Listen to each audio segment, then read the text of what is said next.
자, 이번 시간에는 그러면 100년 글로벌 기업의 인성 품질 경영 시스템에 대해서 말씀을 드리겠습니다. 인성 품질 경영이다.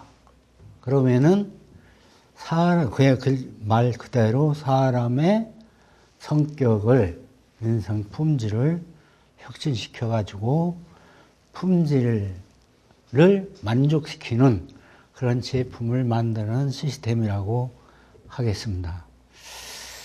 실제로 이 인성 품질 경영 시스템이라고 하는 것은 도요다에서 시작이 됐습니다. 일본 기업에서. 그래서 그 도요다도 원래 뭐 역사가 100년밖에 안 되지만은 100년 전부터 그 태동의 원천은 일본이 1861년에 1900이 아니고 1861년에 그 2차 교육 개혁이 벌어지면서 자, 그러면 일본의 훌륭한 사람을 어떤 사람이라고 할 거냐. 그래서 기준을 정하게 됩니다. 그래서 기준이 공익적 인간, 첫째가 나 혼자 잘 살자고 하는 사람은 훌륭한 일본 사람이 아니다. 두 번째가 창의적 인간. 어제 만들던 그 시간 그대로 만드는 사람. 어제 만들던 품질 그대로 만드는 사람. 어제 만들던 원가를 그대로 만드는 사람은 훌륭한 일본 사람이 아니다. 자, 세 번째가 그 기준이 그렇게 하다가 일이 잘 못되면 그건 바로 너 때문이야. 라고 하는 놈은 일본 놈이 아니다. 상사가 그렇게 잘못했어도 그건 제가 상사를 잘 못 받쳐서 그렇게 된 겁니다. 라고 나의 잘못을 인정하는. 그래서 일본 생산 현장에서 불량이 한번 났다고 하면은 지금은 불량 낸 사람이 우리나라 같으면 불량 낸 사람이 올라가요. 사무실로 올라가서 가서 이 사람한테 무식한 말로 찐빠 먹고 저 사람한테 찐빠 먹고 그러는데 일본의 그 대부분 기업들은 현장에서 불량이 나면 버튼을 눌러요. 그럼 라인이 딱 섰버립니다. 섰버리면 어느 누구 라인에서 불량이 났다. 이게 사무실의 각 간부들 전광판에 뜨게 돼요. 그러면은 총무부장, 생산부장, 품질관리부장, 공모부장 다 쫓아내려갑니다. 다 쫓아내려. 그래서 내가 뭘 잘못해서 당신이 열심히 일을 해서 나 월급 주고 회사 발전시키려고 노력을 했는데 내가 뭘 잘못해서 불량이 났냐. 그걸 나한테 얘기해 주라. 내가 그걸 다시는 안 하겠다. 라는 식으로 플레이가 됩니다. 그래서 이 1861년에 훌륭한 일본 사람은 인성의 품질은 어떤 일본 사람을 길러낼 거냐. 인성의 품질은 그래서 공익적 인간, 창의적 인간, 책임적 인간. 그럼 그런 사람을 만들어서 육성해서 뭘 할 거냐 이거예요. 뭘 할 거냐. 그런 사람을 길러서. 그게 바로 이제 재팬 아메리카, 제아메리카, 자페메리카. 일본화된 미국을 만든다. 그래서 미국이 너무 베낀 거예요. 한때. 일본한테. 이때 이미 얘네들은 이런 사람을 만들어서 뭘 할 거냐? 재패메리카 한다. 일본화된 미국을 만든다. 실제 그래서 하와이에 가보면 거의 상권이 다 일본 애들 거 아니에요. 구멍가게까지도 일본 애들께 반은 되고. 주지사는 미국 사람이었겠어요? 몇 대째 일본 사람이 주지사였겠어요? 하와이. 미국이 아니에요. 이 놀랍게도 일본 사람이 주지사. 그래서 어떤 경우에는 미국 LA에서 뉴욕서 신혼여행 와요. 그러면 일본 애들이 동경여고 출신의 동경여고 대학 진학률이 막 10% 미만이에요. 8.7% 나올 때도 있고. 뭐 특수관광학과를 나와요. 고등학교. 그래서 하와이로 집중 투입되는 거예요. 걔네들이 성질 나쁘면, 틀리면 일본 말을 미국 땅에서 안 써요. 하와이에서. 자기네들 일본 말로 씹어버린다고. 그럼 미국 LA에서 뉴욕서 신혼여행 왔던 애들이 자기 나라 영토에서 말이 안 통해서 그야말로 애를 먹는. 거기가 어떻게 미국 땅이에요. 국적만 미국 땅이지 상권, 정권 다 일본으로 넘어갔는데 어떻게 거기가 아니에요. 제프 아메리카 이거 된 거예요. 예. 그러면 그런 꿈을 갖고 이제 뭐 역사적으로 보면은 뭐 진주만 폭격도 그런 배경에서 있었던 거고. 그러면 이런 사람들을 공익창에 책임지는 사람들을 어디에 얼마만큼 길러낼 거냐. 그래서 일본의 HRD 시스템이 인재 육성 시스템이 3정의 인재 육성 시스템으로 갑니다. 3정이라고 하는 것은 필요한 때에, 필요한 시기에, 필요한 장소에, 필요한 양만큼을 3정이라고 생산관리에서 얘기를 해요. 그래서 이 공익창을 책임질 수 있는 사람을 필요한 시기에, 필요한 곳에, 필요한 양만큼 양성한다. 그러한 일본의 HRD 국가적, 범국가적인 교육 개혁이 벌어지면서 교육 인적 자원의 낭비 제로화가 시작이 됩니다. 그러면 필요한 시기에, 어디에 필요한 시기에, 어디에 누가 어떤 사람이 얼마만큼 필요할지를 모르게 되잖아요. 그래서 1861년도에 우리나라로 따지면 교육인적자원부의 예산이 반 이상이 상공부로 넘어갑니다. 그래서 우리나라의 그 상공부로. 네. 지금은 뭐 부서가 또 바뀌어서 내가 모르겠는데. 그래서 넘어가가지고 그렇게 되면 어떻게 되냐. 기업체에서 너희가 필요한 기업에서 필요한 사람을 필요한 양만큼 길러라. 그래서 써라. 나라에 기대지 말고. 이렇게 되니까 1861년에 그러면 학교 질 돈이 없지 않습니까? 그러면 학교 짓는다면 돈을 주마. 이렇게 된 거예요. 교육인적자원부 학교 짓는 예산이 상공부로 넘어가서. 그게 1호가 1861년에 일본에 지어진 신일본 제철 초, 중, 고, 대 대학원이에요. 이제 도요다도 그 후에 이 60년대에 도요다 초, 중, 고, 대 도요다 학원이 생겼고. 그래서 일본이 우리나라처럼 철이 많이 나요. 자원이 우리나라처럼 적어요. 예. 근데 철에 왕국 제1의, 세계 제1의 철강회사는 어디예요? 신일본 제철 주식회사란 말이에요. 바로 이런 것들이, 그래서 신일본 제철 초중고대 대학원이 그렇게 생기고, 이제 그 뒤에 예를 들면, 그래서 일본 같은 경우에는 한 10대, 20대, 30대 기업, 그룹사 같은 경우에는 자체 초중고대 대학원이 있어요. 우리나라의 현대 초중고대, 울산 현대 초중고대처럼 그런 학교가 거의 다 있어요. 중소기업 같은 경우는 어떠냐? 전자부품 협동조합, 금융공구협동조합, 이런 협동조합이 있어요.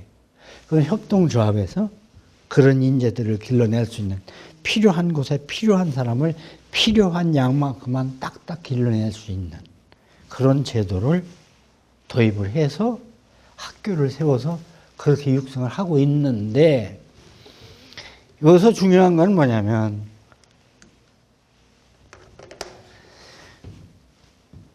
교육 제도가 어떠냐? 교육 제도가. 초등학교, 중학교까지는 우리나라 교육과 거의 비슷해요. 근데 중학교 교육에서 뭐가 달라지냐? 우리는 고등학교 3학년 때 진로 설계를 하잖아요. 그것도 수능 봐서 성적에 맞춰갖고 내가 좋아하고 하고 싶은 거 하고는 전혀 상관이 없어요. 그래서 선생이 요 점수 가지면 어느 대학, 어느 과까지도 집어주면 싫으나 좋으나 나하고는 전혀 무관하게 거길 가는 경우가 10중 8구예요. 그래서 대학교 졸업한 4년제 대학 졸업 실업자가 작년에 말로 얼마요? 몇만 명? 336만 명. 336만 명 대학교 한 사람 졸업하자면 돈이 얼마 들어요? 대략.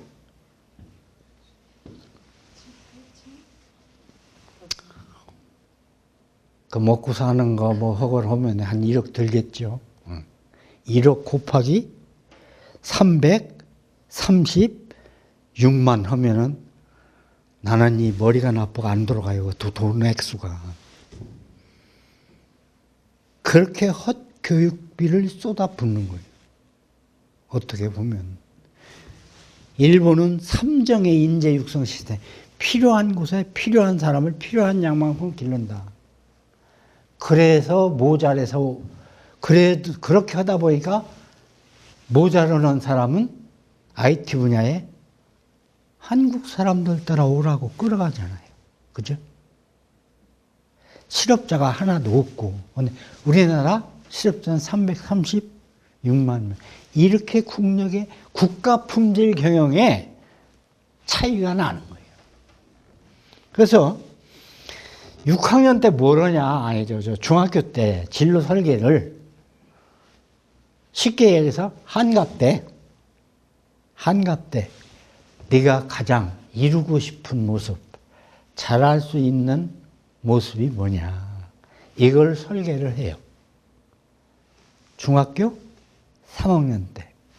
그래서 사람 한 사람한테, 그 학생 한 사람한테 내가 만약에 되고 싶은 게 60대 한갑날 되고 싶은 목표가 중소기업 몇 개 거느린 회장이다 라고 가정을 한다면, 예를 든다면 그것이 되기 위한 경제적인 목표, 업무적인 목표, 인맥적인 목표, 사회적인 목표, 가정경영의 목표, 건강관리의 목표에 대한 이 6대 목표를, 중소기업 사장이 되기 위한 6대 목표를 설계를 하는 거예요. 중학교 몇 학년 때? 3학년 때. 그래서 몇 명이 붙냐? 6명이 붙어요. 학생, 학부모, 선생, 직업상담사, CEO, 사장이 된다고 회장이 된다고 그랬잖아요. 코디네이터, 존경하는 조언자, 6명이 붙어요. 그래서 그 사람의 인생에 대해서 6명이 그 인생의 진로를 설계하고 도와주는 거예요. 그래서 이 6대 목표를 설계하는데 그 중에 경제적인 목표가 제일 선두에 1차적으로 해요. 사장이 되려면 내가 몇 살 때 사장이 되려면 지금부터 돈을 얼마 마야 되겠다.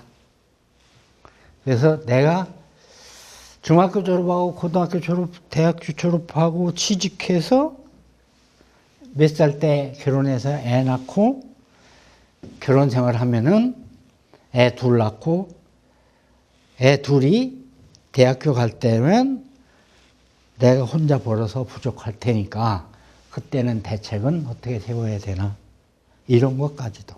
그래서 일본의 남자들의 이 도요다, 예를 들면 도요다의 그 중학교 애들 인생 설계도에 보면은 대개 남자 나이 40세에서 55세 정도까지는 대학교 들어갈 나이 아니 애들이 돈이 많이 들어갈 나이는 맞벌이 계획이 인생 설계도에 있어요. 맞벌이 계획이.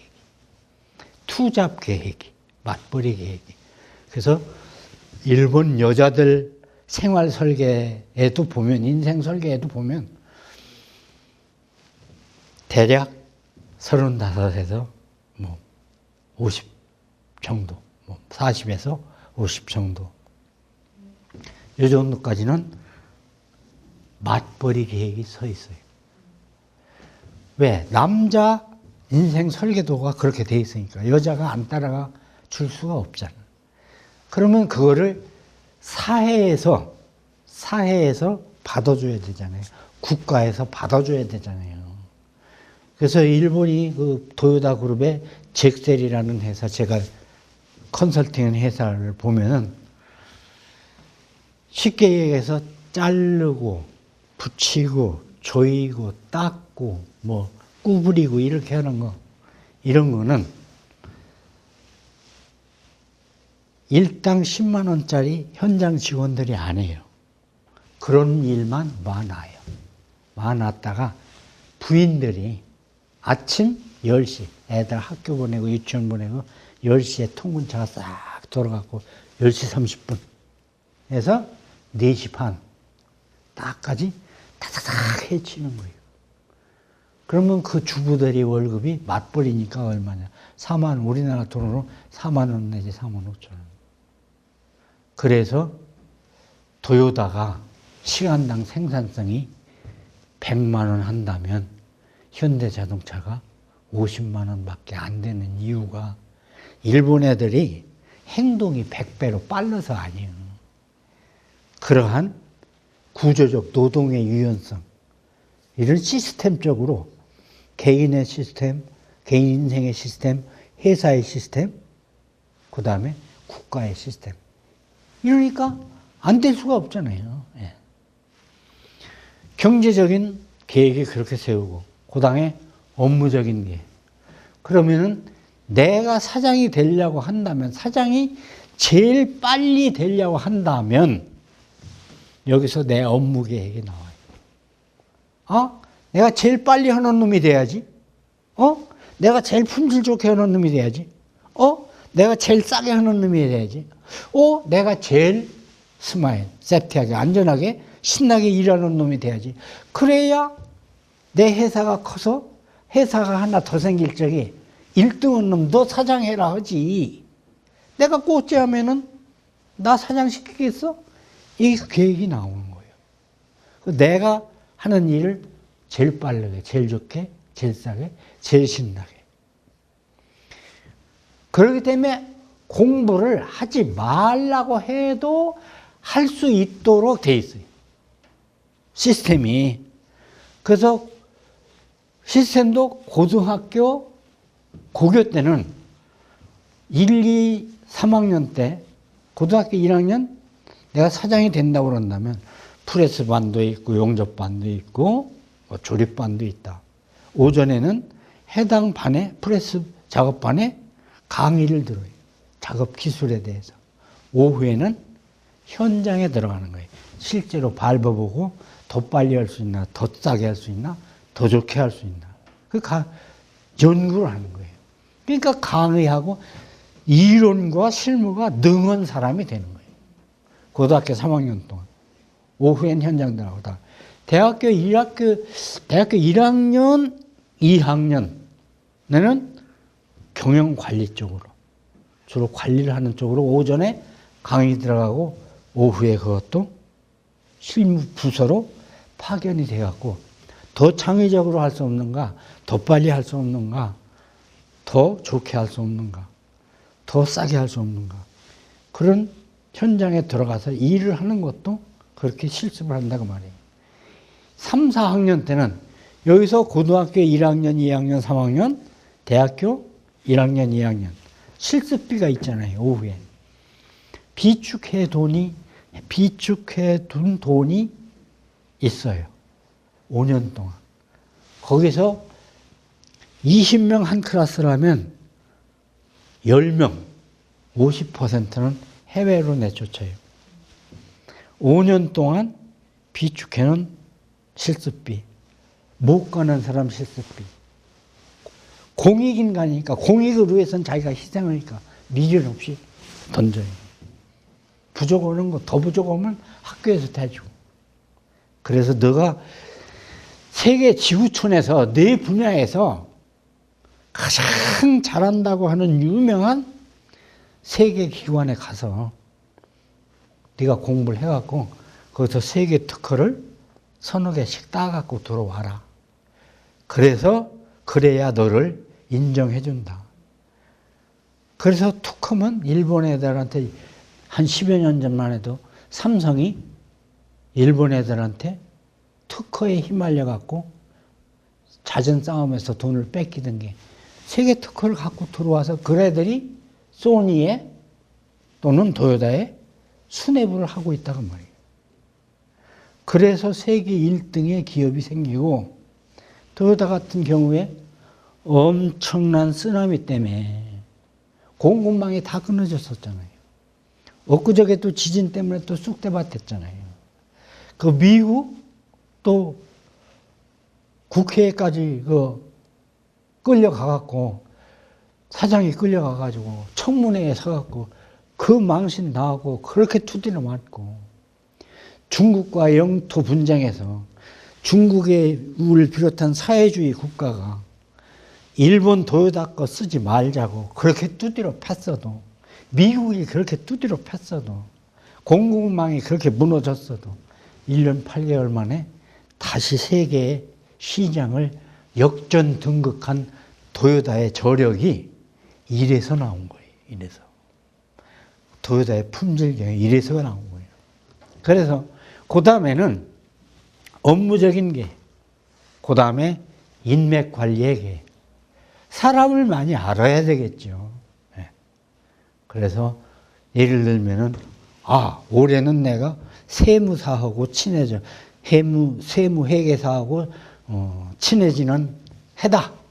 그러면 세무회계사를 한 사람 알아갖고 부인 생일날 꽃다발도 보내보고 부인 생일날 케이크도 좀 보내보고 그런 인맥 관리를 하는 설계가 짜지고 그 다음에 사회적인 봉사계 그래서 어려운 사람들한테 봉사를 할 수 있는 그래서 일본 사람이 상당히 상냥스러우면서도 미운 짓을 하면서도 미워할 수 없는 그런 면이 있어요. 쓰촨성 지진 때 그렇게 중국하고 영토 분쟁 때문에 죽일 놈 살릴 놈 했어도 쓰촨성 지진 때 제일 먼저 구조대를 급파한 게 어디예요? 일본 애들이에요. 밉지만 미워할 수 없는 사회적인 그런 일을 한다고.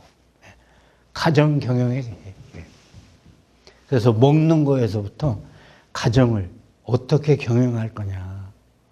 그래서 보통 일본 애들이 성 개방 문화는 우리나라보다 혼전 같은 경우에 상당히 문란하다는 얘기를 많이 들어왔어요. 근데 우리나라처럼 결혼 후에는 그렇게 문란하지 않아요. 가정이 뭐고, 가정 경영은 뭐고, 가정의 역할에서 엄마의 역할은 뭐고, 아빠의 역할은 뭐고, 가족은 뭐다.